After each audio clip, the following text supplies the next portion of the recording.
thank you for waking Khajiit up.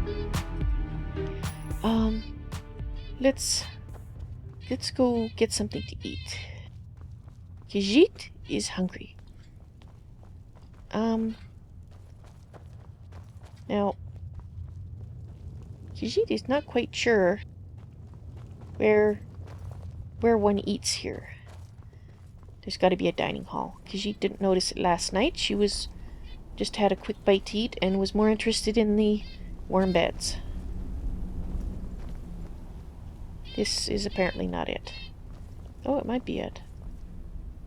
Oh. Oh. Books. Ooh. The title on this one looks very interesting. The Dragon War. By Thorhall Bjork. In the Merethic era, when Ysgramor first set foot on Tamriel, his people brought with them a faith that worshipped animal gods. Certain scholars believe these primitive people actually worshipped the divines, as we know them, just in the form of these totem animals. They deified the hawk, wolf, snake, moth, owl, whale, bear, fox, and the dragon. Every now and then you can stumble across the broken stone totems in the farther reaches of Skyrim. Foremost among all animals was the dragon. In the ancient Nordic tongue, it was dragon. Occasionally the term dovra is used, but the language or derivation of that is not known. Khajiit thinks she knows where it's derived from now. Using either name was forbidden to all except the dragon priests. Really? Grand temples were built to honor the dragons and appease them.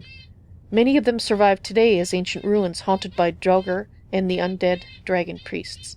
Khajiit has visited several. Dragons, being dragons, embrace their role as god-kings over men. After all, were they not fashioned in Akatosh's own image? Khajiit will have the author know Alkosh is in the form of a cat.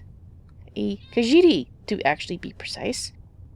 Well, she supposes there's many forms of Khajiit that you could perhaps say that he may have looked dragon-like, but she's never heard of a winged cat. But then, a winged Khajiiti, or cat, actually, for that matter. But she was going to say, actually, she supposes since Akatosh is a god, he could have appeared in different forms to different races.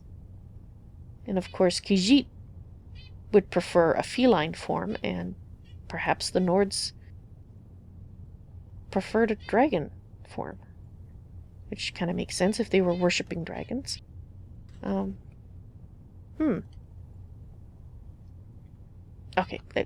Khajiit will stop theorizing and continue reading. Dragons, being dragons, embrace their role as god-kings over men. After all, were they not fashioned in Akatosh's own image? Were they not superior in every way to the hordes of small, soft creatures that worshipped them? For dragons, power equals truth. They had the power, so therefore it must be truth. Dragons granted small amounts of power to the dragon priests in exchange for absolute obedience. In turn, the dragon priests ruled men as equals up to the kings. Dragons, of course, could not be bothered with actually ruling. Oh. That's interesting. That would help explain why the Queen of Mereth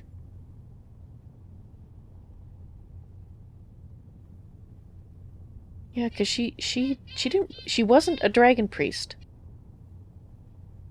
But she didn't speak about... Oh, read the book. In Atmora, where Ysgramor and his people came from, the dragon priests demanded tribute and set down laws and codes of living that kept peace between dragons and men. In Tamriel, they were not nearly as benevolent. It's unclear if this was due to an ambitious dragon priest, or a particular dragon, or a series of weak kings. Whatever the cause, the dragon priests began to rule with an iron fist, making virtual slaves of the rest of the population. Not pleasant individuals. When the populace rebelled, and Khajiit doesn't blame them, the dragon priests retaliated. When the dragon priests could not collect the tribute or control the masses, the dragon's response was swift and brutal. So it was the Dragon War began. At first, men died by the thousands. The ancient texts reveal that a few dragons took the side of men. Why they did this is not known. The priests of the 9 divines claimed it was Akatosh himself that intervened. From these dragons, men learned magics to use against dragons. The tide began to turn, and dragons began to die too. The war was long and bloody. The dragon priests were overthrown, and the dragons were slaughtered in large numbers. The surviving dragons scattered, choosing to live in remote places far away from men. The dragon cult itself adapted and survived. Oh, Khajiit was wondering if it survived after. They built the dragon mounds, entombing the remains of dragons that fell in the war. They believed that one day the dragons would rise again and reward the faithful. Dragon mounds. Remains of dragons that fell in the war. Oh, so they're the ones that probably created that tablet that Khajiit got for Farengar. Oh. So they made the map of all these dragon mounts, the places where they buried them. That makes sense. Yeah, that's a book Khajiit has not seen before, but does not belong to her. She will not take it. It belongs to the Greybeards, and she still hasn't found a place to eat. Oh, well, this looks very... Actually, it looks a little bit too official. But, well, she won't sit at the head of the table. She'll sit right here, in the middle, and have a bite to eat. Khajiit hopes she's allowed to, sit here. Baked potatoes sound very good. Oh, some soup sounds excellent, too, to warm her up. And for the trip outside, that is. Some grilled leeks, a little bit more veggies. And she thinks she's going to try this long taffy treat. Ooh, that was quite nice, actually. Excellent. Alright, guys. Are you ready, too? Khajiit thinks it's time. We shouldn't impose on the Greybeards for any longer than we have to. They've been very kind. They let us sleep in their beds, in fact, and Khajiit didn't see any... Oh, hello.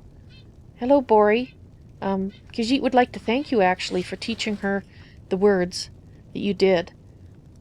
It has explained to Khajiit what has been happening with those word balls that she has been finding. So, thank you very much. Is this the right... Yes. It's a little bit confusing, this building. Oh. Master Einarth? Khajiit... Oh, sorry, Khajiit didn't mean to block your view of the sky. She just wanted to thank you for teaching her what you did, and now she'll leave you alone. Okay. Don't know where the others are, so she will probably... Well, she has to come back. So, before she leaves, and as she refreshes her spells, she just was thinking.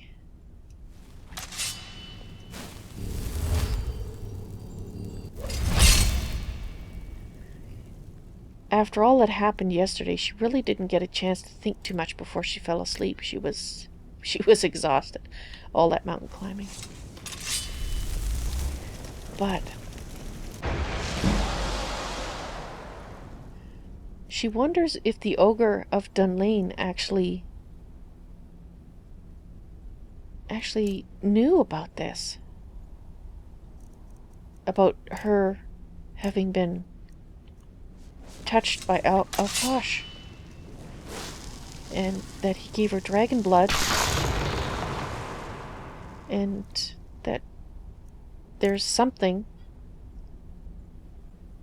Oh, she is talking and not paying attention to what she's doing, so she is going to fix that by casting her spells again. Make sure she does them in the proper order.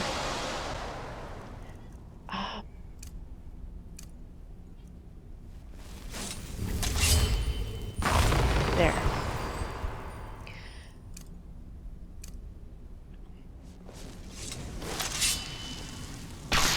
Alright.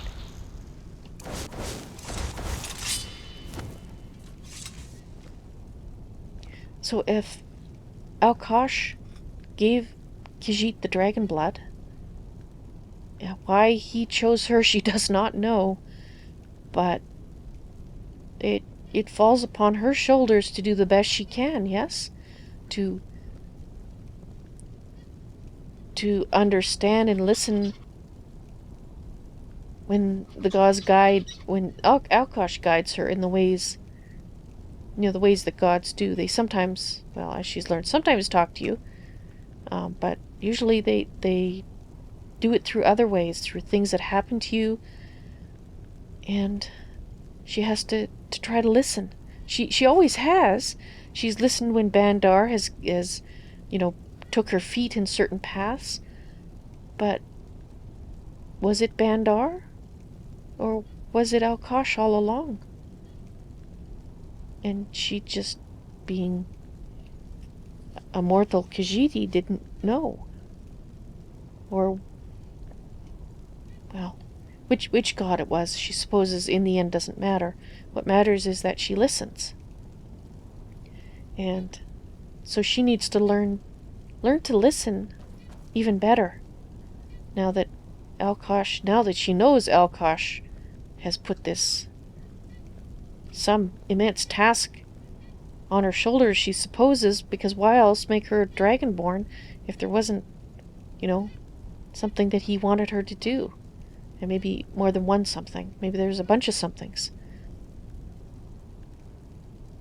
So she has to remember that while she was chosen, she still is responsible. That doesn't absolve her of responsibility of doing the best she can and of listening. Mostly of listening. She needs to listen. Quadojo, you have been so invaluable. You have taught Khajiit how to meditate, and you've taught Khajiit to take deep breaths and not rush ahead and think about things. And you've taught her so much, and she hopes that you continue to guide her the way you have been, because she has the distinct feeling she is going to need it.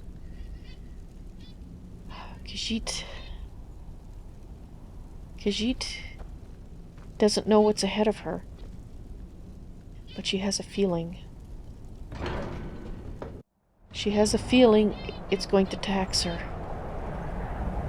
It's going to tax her terribly. And whatever gifts she has been given, she is going to have to learn to listen and to make proper use of them and not get arrogant.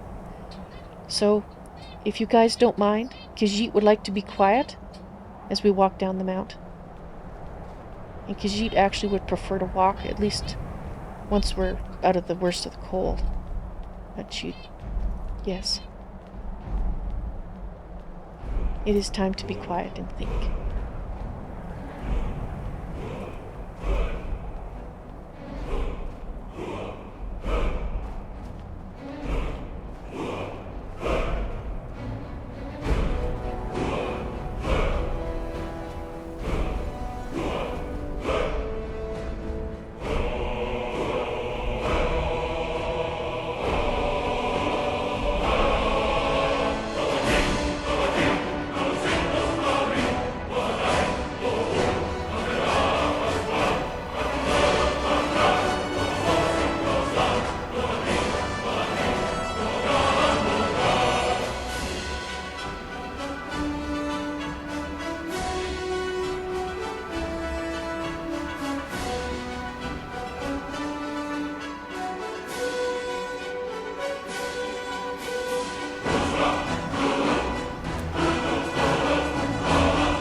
Our hero claims a warrior's heart.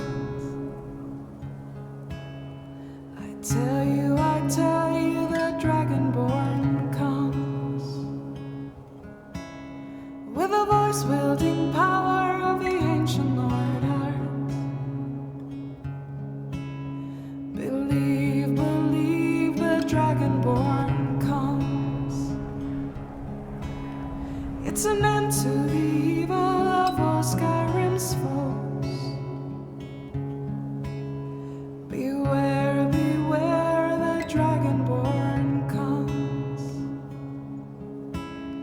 For the darkness has passed and the legend yet grows. You'll know the Dragonborns come.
Khajiit.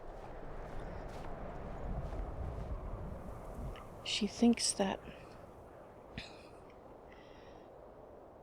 there is going to be a heavy responsibility on her shoulders in the future. And if she thought the responsibility before was heavy, well, something tells her she hasn't seen nothing.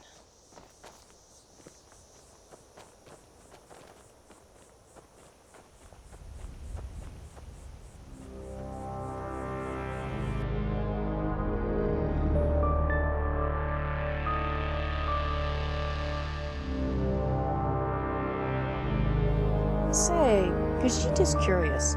Did you like her video? Yes? Then please click the thumbs up button. Khajiit thanks you. Brrr.